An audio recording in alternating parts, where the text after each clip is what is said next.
Hi, Kelsey. Welcome. Thank you so much for joining Libertarians Launching Platforms. This is a Facebook group for sharing knowledge, trying to help libertarians get outside of the Facebook echo chamber by launching a digital platform. And I have asked you to come and join me this evening because we worked together on the Jorgensen Cohen campaign, where you did graphic artist work for the campaign in so many different areas of the campaign. And you did an amazing job. You were incredible to work with, and you do phenomenal work. So I wanted to ask you to come and join me this evening as we're talking about branding, marketing, logos, that kind of stuff. I know you're an expert in it. You are a small business owner. And I wanted to see if you could come and just give us kind of what do we need to know to get started with branding and with marketing, with logos, the stuff that would help us get on the right path. And that's why I asked you to come and join us this evening. We've got a 30-minute class ahead of us with a Q&A from our live audience here shortly, but I'd like to turn it over to you for an introduction and more information about how you became a graphic and digital artist. Perfect. Thank you for having me, Jess. I'm super excited that we get to work together in a different capacity now.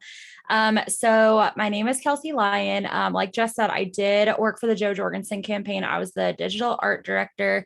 I did a lot of the digital media that you saw, a lot of digital billboards, different things like that. Actually, a little story about how I got started. I actually started when I was 15 in my school newspaper. And when I did that, I fell in love with layout design. The day that I turned 16, I was hired in a print shop. And ever since then, I have absolutely loved graphic design, and I have just enthralled myself in it. Like, I knew this was going to be my passion. I went to Central Connecticut State University and got my bachelor's in graphic and information design. I also worked for Staples Corporate doing some design and print and marketing for them for about 8 years while still having my business on the side. In 2019, I actually ended up needing open heart surgery, which a lot of people know. But I had to have open heart surgery after giving birth to my daughter. And so in 2019, I had the tough decision to make my side hustle now my full-time business. And I've flourished ever since then. I help different businesses with full branding. I help with advertising, you name it in the graphic design world. I can pretty much do it. I've done e-learning modules. I've done tons of different things. Fun fact, I have designed for 49 out of the 50 states. The only state I have not designed for is Hawaii at this point, which I'm very much looking forward to the day that I get to design for someone in Hawaii. So that's an incredible experience, Kelsey. And I'm so glad that you're with us and that you're doing so well. It's incredible to hear. I know you have a slideshow to help us kind of get started with the information this evening, and would love to welcome you to go ahead and join with that. I'm going to try to get the screen. So perfect. All right. Do you want to go ahead and take it over from here? yeah. So this is just this is a slide about me, how you guys can get a hold of me, my website, everything like that. So I wanted to start out with, let me see, there we go. So a lot of times people say, I want to start a campaign, or I want to help my local LP, or I want to start a small business. And a lot of times people just hire a logo designer or say, well, I'll just make a logo and then that'll make us look professional. One of the biggest downfalls, but can also be the biggest strong suit of a campaign, is making sure that everything is branded. So you want to create a brand. So this is an example of Natalie Bruno for governor. So I do all of her design collateral right now. She's one of the many campaigns that I'm working for in this election cycle. And we created everything from lawn signs to backdrops to t-shirts. There's Spike Cohen in his t-shirt. Everything, you name it, it is branded. It is her colors. It is her fonts. It is everything that Natalie Bruno. If you go down the road and you see a Natalie Bruno lawn sign, you can pick it up in 2 seconds. rather than reading it and things like that. So we're going to play a quick game. One of the biggest struggles that designers have, or people that are trying to help with design, is what fonts to use and things like that. So I like this game called What Does the Font Say instead of What Does the Fox Say? Because I have children. And so there are a lot of different fonts that people use, and sometimes they can be a huge strategic move, and sometimes they could be a failure. So this one is a sans serif font, meaning it doesn't have the little tails at the bottom. This one is for a very modern business. A lot of campaigns, I like to use this kind of font. Number one reason is because the shape of the letter is the same all the way around. So you're not dealing with the thick versus thin, and then you have an ending place. It's very easy to read. It's very legible, and it's also very accessible for web coders and web designers. This one is a sans serif font, or a serif font, excuse me. And it has the little tails at the end. This is something that we're thinking law offices. We're thinking of something more classic. It's not necessarily something wrong, but this is definitely a very niche font now. All right, then we get into handwritten fonts and cursive fonts. A lot of times people want to create that contrast between one of the more serious fonts and then break into a handwriting or a cursive font. That is all fine and dandy. Contrast is a great thing, but a lot of times when you have something like this top one over here, the top left, it almost looks like someone, like a kindergartner wrote it or something like that. And so you almost get that education feel more than you're getting a brand. And then the same thing on the right, I'm getting more of a wedding vibe, a feminine vibe because of all of the curved lines and all of that. So what you want to do is make sure that you are pairing something like this bottom font and pairing it with something that's going to complement it and not try to detract from your title. Now, one of the biggest mistakes that designers make is they make a logo, they make it with all these different colors. And a lot of times in applications, especially for screen printing, signage, you're getting charged per color that you print. Also, if you are advertising, let's say a show poster or something like that, they're going to ask you for a single color font or a single color logo. And if your logo cannot stand on its own in a single color, you are not going to get the effect that you're looking for. So here's an example of a client work that I did. And I wanted to make sure that just in black and white, it was going to stand on its own. And so you can tell all of the shapes, but then when you come down here and you see the navy blue and the green, you're understanding that it brings it to life.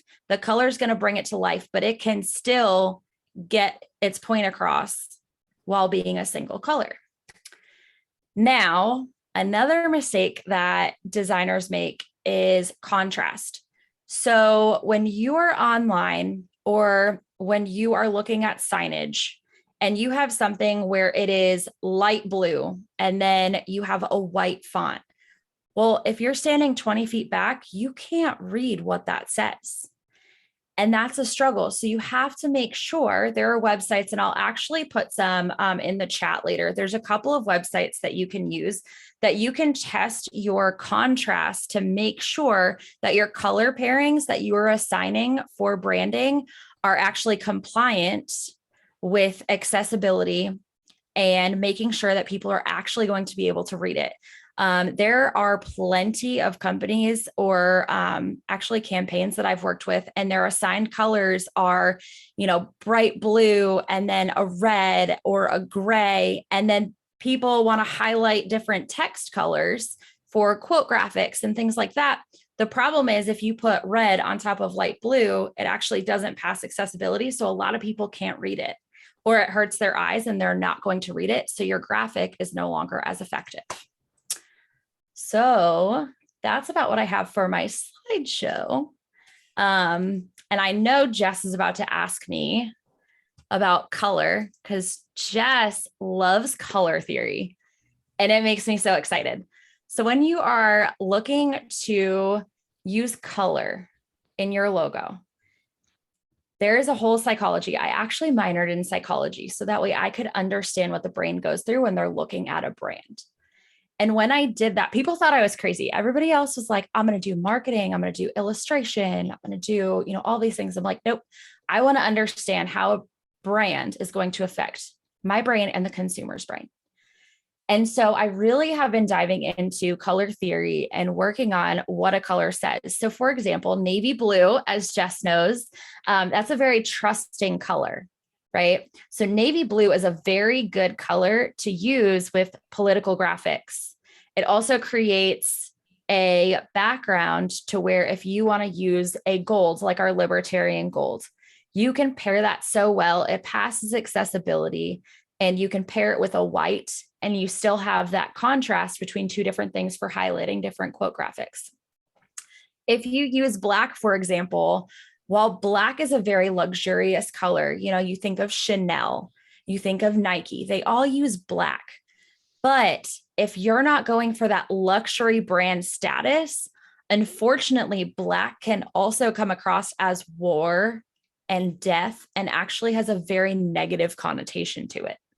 So that's all the colors have a very, very broad range of positives, but they also have a very broad range of negatives. So you have to figure out what is going to pair well with what, and figure out what it is that your company or your organization is really going for as far as messaging. So your colors actually tell your message before you tell your message. Kelsey, I have spent this entire year learning about branding and creating a brand. And I'm kind of overwhelmed at the amount of information that I've learned because there's so much to learn. So I have spent a considerable amount of my own time doing research. When do you recommend people bring in a professional designer like yourself? I'm sure you've seen clients where they've come to you out of desperation of kind of getting stuck. Where do you recommend people get started on their own, but then come to a professional to finish the job? So I actually like it when they come to a designer first. You want to get that groundwork done first. You want to make sure that you understand your brand, your business plan, or your campaign fully. But one of the first things that you should be doing is making sure that your brand is assigned. So I like them to go, and I want a logo first. I want their overall brand colors first, because then from there, you can move to the next phase, which is creating your website and your collateral and all of that stuff. There are so many times where I have campaigns come to me and they're like, okay, I have my logo, but now I've already created a bunch of signage and this and that, but now I need like a full brand package because now I have the money. Unfortunately, now we're taking 2 steps back because you've already created what the public saw. And then now we're going backwards, and we have to almost rebrand in the middle of a campaign, which can actually hurt you. So I know there are plenty of designers like myself who I understand that. And so I work with tons of small businesses. I work with campaigns where I know they don't have the funds up front. There are many of them that will work out payment plans. They're not going to go charge you thousands and thousands and thousands of dollars. It's not going to be a $10,000, hey, here's your brand, here's this, here's that. You can get started very affordably. At least just get a logo and an overall brand sheet of, hey, these are the fonts, the colors, all of that. Because then if you want to go to your signage company and say, hey, can you make me a lawn sign? Here's my one sheet brand overall overview of this is what we're using to make sure everything is on brand and that we're consistently building it. And you can build off of that. It's almost like a spider web effect. You want to get that core and then you can branch out. So yes, it's great to have a designer there the whole way, but sometimes people just need that first jump start and then they can go. So if the logo is the kind of jumping off point, is there any differences for either a personal brand as an activist, a corporate brand, or some other kind of brand, a candidate brand? Are there any differences in approaching getting that logo? Yeah. So a lot of personal brands, I have been researching personal brands for so long. And most of the time, personal brands are going to be typographic. So they are going to be mostly typography. Sometimes there is an illustrative element in there. Like my logo, for example, is a K and an L, but it's all in one shape. And that's my logo mark. And then I have typography with it. But if you're creating for, let's say, a company where they sell shoes, I promise you, they're not going to put a shoe in their logo. That's a lot of times what people think to do is put a shoe in there. Let's dive deeper into that messaging and see if there's something that really represents you as a brand that's going to set you apart. And a lot of times with campaign branding, with the LP, a lot of times it's how many different ways can we use the libertarian flame or the porcupine or things like that. And I have used a flame in a few different graphics, but I don't like to have it where you have a torch or the Liberty flame, and then you have words, and then you have some messaging below it. I like for everything to be cohesive. So there are times where I'm using a symbol in place of a letter. And that has actually worked really well because people are like, wow, that's clever. And then they remember it, and you're creating that little bit in their brain that goes, oh, I've seen that sign. Oh, yeah, this was really inventive. I will say there was one campaign, though, that used a flame. It was actually Ashley Shade's campaign, and I loved it. It was a flame with the heart, and it was talking about compassion and love was her message. So her message was in a logo mark, which was the flame with the heart, and then her name was next to it. So everything worked together. So you can either have it be incorporated or making sure that your messaging is in the logo mark that's going with your typography. Awesome. Thank you, Kelsey. You're welcome. So we've got some questions, and let's go with, I'll read Nick's first, and then we'll go to spend. So Nick in Tennessee would like to know, how much is it to get started for a campaign? Nick has a logo and a website, but hasn't done print yet. So this would be a good time to get started with a professional. Yeah. So I always ask people, and Jess, you actually recently filled out my questionnaire. I have everyone fill out a questionnaire. And in there, I'm trying to figure out, I'm deep diving into your campaign. So I understand it's a campaign. You have a logo, things like that. But I want to understand, the emotion. I want to understand all of those things. I will create a one sheeter. Most of the time I'll create a one sheeter with a logo. And I have for campaigns, a lot of times I price it out a little bit differently, and I'll start something at about $500. I'm definitely not going up there. I know some campaigns they've spent upwards of like $30,000, and that is not attainable for someone running for county office. So there are a lot of times where I kind of just estimate how many hours I think it's going to take, and I give you a quote. I also know that a lot of times people don't have those funds right away. So I'll ask for a deposit, and then we'll work out maybe a monthly payment plan as you get donations or things like that, to where I'm not costing you an arm and a leg, but you're also not settling for something that you're going to have to redo later when you get funds. That's a great way to help candidates get started, Kelsey. And my takeaway from filling out the branding questionnaire that I received from you was, when I received it first, I realized I hadn't thought through everything that you were asking, and I needed more time to spend just thinking through what I wanted to answer on that form.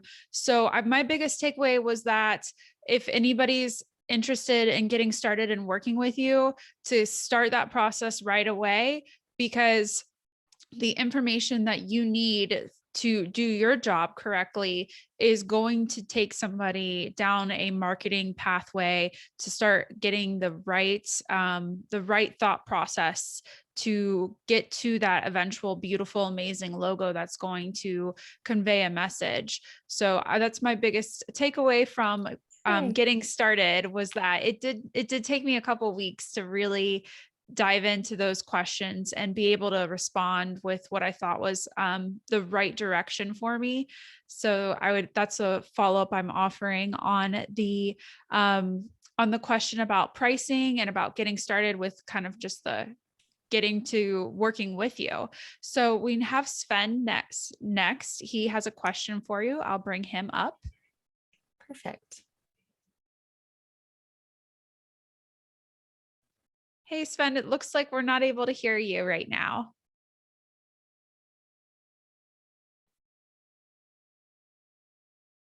All right. While he is troubleshooting, would anyone like to ask a question?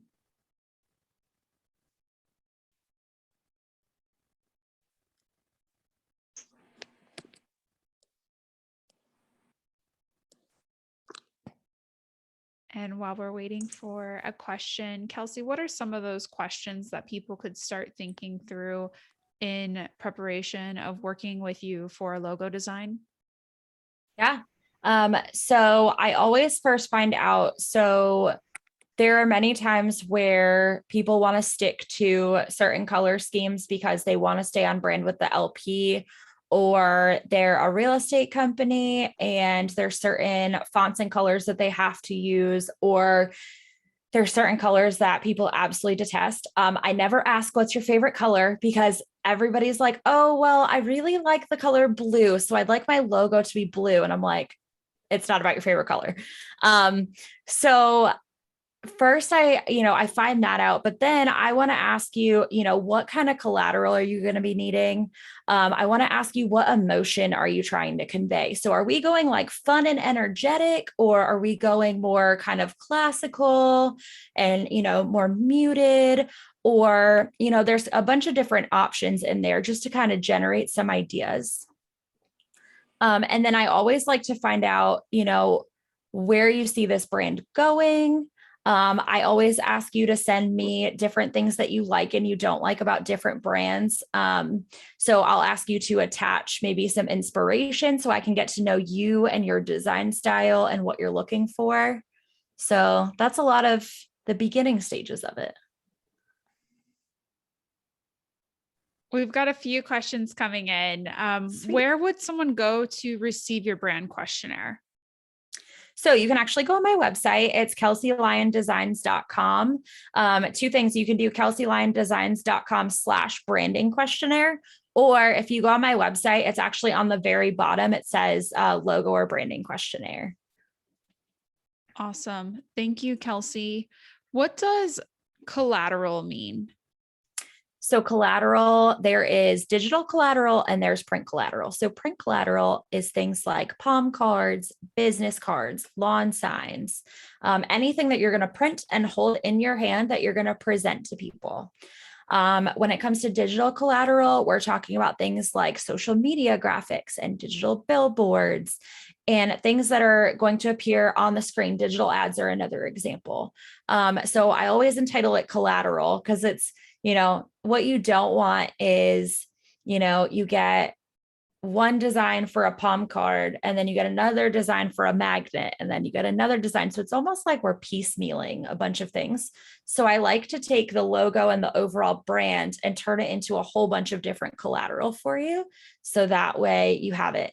And I will say that, yes, it's awesome if I get, business from this, but what I want is to give everyone the tools to where if they're volunteering with their local LP and they have questions, you guys can absolutely come to me and say, hey, I'm really struggling with what kind of font to use in this. I would be more than happy to volunteer and hop on a 30-minute Zoom call with you and help you, because I really do want to see everyone succeed. And I know that people can't necessarily afford to hire a designer right away, but I do want to try to make it easy to make sure that us as the Libertarian Party or you as a small business are really going to start on the ground running. So I think I heard that the offer for consultation to get started is an offer that you're giving to libertarians. Yes. correct? So that's not like a Yep. worldwide offer that you Nope. don't offer that to everyone. Okay. Nope. Exclusive to a community of Mhm. people that are advocating for liberty. Okay. Yep. Do you advocate for a standardized style sheet for campaigns? Yes. So I usually will give you the hierarchy of typography. So I will make sure that I've assigned like your header fonts, your subheader fonts, different things like that. I will give you overall colors. So I'll assign primary colors, but sometimes secondary and tertiary colors that will go with your brand for if you're needing a few more different options. And then usually I'll create various ways to use your logo. So a lot of times you'll have a logo mark. So if you think Nike, you have the Nike swoosh. And then sometimes it's the Nike swoosh with Nike underneath it. And that's your full logo. And then I'll give you a version where it's your logo mark, your logo, and then the subheader underneath it or your overall message that you're trying to convey. Like Natalie Bruno's was Fight to Unite, Oklahoma.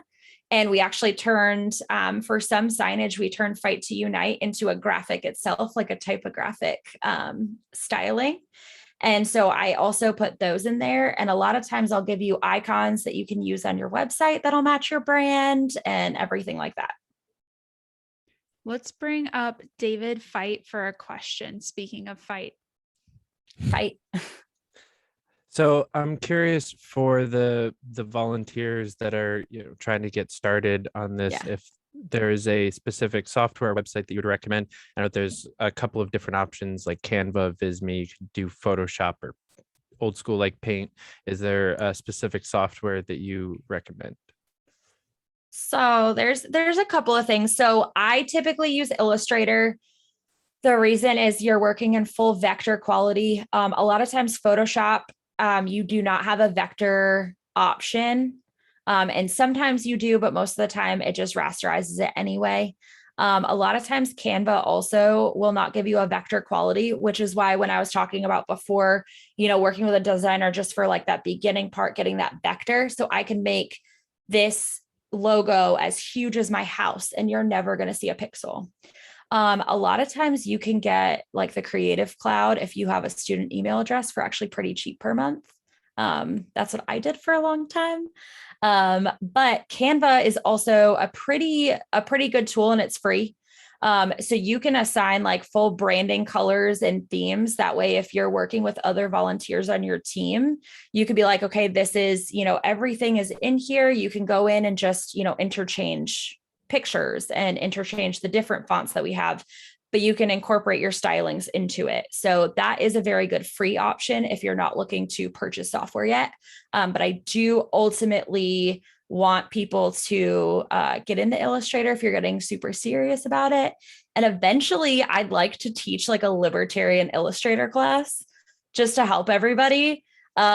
Just so everybody kind of hits the ground running when it comes to making sure, the kerning, which is the space between the letters, are all accurate, and making sure that the little points, so not all letters come where they're actually print ready, which a lot of people don't know. So Illustrator will give you those kind of more in-depth options. Thank you for the question, David and Kelsey. We have got 2 more questions to get through. Tim would like to know, what's the appropriate number of colors and fonts to use through your campaign branding?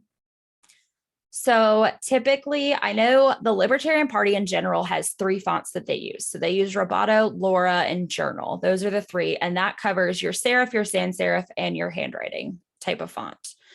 I don't like to do any more than 3. Typically, I like to stick to 2 if I can. Sometimes my third one will come in for either a specialized graphic or body copy. But I typically try to keep my second font to be around the same as will be for body copy on a website or a brochure or things like that. I personally use Montserrat a lot. Or Gotham, just because I like the way that the letters are spaced and I like the overall look of the letters. a little bit more than I like rubato, because rubato gets very condensed. So sometimes it gets harder to read. So that would be that one. Awesome. Thank you. Last question for you. When campaigns are trying to put together their slogans and mottos, I know how this can be something that trips people up, or they may not feel like they're specialized in putting together the language that is going to be on the top of everything. Do you do this kind of work? And if you don't, what kind of referrals do you have for these individuals? Yeah. A lot of times if you work with a social media expert, they will understand the keywords that come up in your area. So I have found that working with other social media experts or SEO experts, they already kind of know what's in there. Fight to Unite was a big thing in Oklahoma for Natalie Bruno. I have done some work where I'm coming up with slogans, and a lot of times it really just comes to what's in your area. So if you're running for county office, what is something that's going to speak volumes to them? I'll use Ashley Shade as another example. I did not come up with her slogan, but I'm in love with it. It was 3 words. It was compassion, love, and education. That's what she ran on. And anyone could tell from any of her collateral, anyone could tell from her t-shirts, everything, that that's what she was going to do when she got to city council. And it ultimately won her the campaign. And so it's very important. It doesn't have to be, something super catchy and sounding politician. It needs to speak to someone on a personal level. Great advice, Kelsey. Final last thoughts. If you want to go ahead and share the screen again with your business information so everybody can see your information, your contact info, if they would like to reach out to you to take you up on that offer for 30 minutes of your time. And I'm going to go ahead and unpin me so everyone can see your information and get your contact info. So I'd like to switch it to you for final thoughts. Final thoughts. Well, number one, thank you for having me on. I'm super excited. If you guys still have questions after this and you would like to email me, or if you want to message me on Facebook or go on my website and just fill out my contact form, either way, I'm happy to answer any questions that you guys might have. If you guys want to send me any work that you're doing and get some friendly advice during that consultation, I'm 100% open to that. I'm really excited to grow this movement and really, especially when it comes to campaigns. And I actually gave a talk about this over the weekend at the SCLP convention this past weekend. And we need to start treating campaigns like they're businesses. And we need to make sure that we are building brand recognition for those campaigns. And if we're not, that costs us votes at the end of the day. I know we're running out of time, but one quick thing. So I was actually working on a campaign in Savannah, Georgia. We had 2 months to get our brand out there. We were competing against 4 Democrats, and one of which was the incumbent. And all of our collateral matched. We were knocking on doors. We had banners on buses. Everyone saw our brand everywhere. We were the only other candidate out of all 5, besides obviously the winner, that won whole precincts on their own. Why? Those were the precincts that we were out door knocking. Those are the precincts that saw our brand repeatedly over and over again during those couple of months. And so if we can do that as an entire LP, we're going to be unstoppable. And I can't wait to see how this goes. Thank you, Kelsey. I hope you have a wonderful evening, and I really appreciate and love all the work that you do. Thanks for the knowledge share. Absolutely. Thank you so much.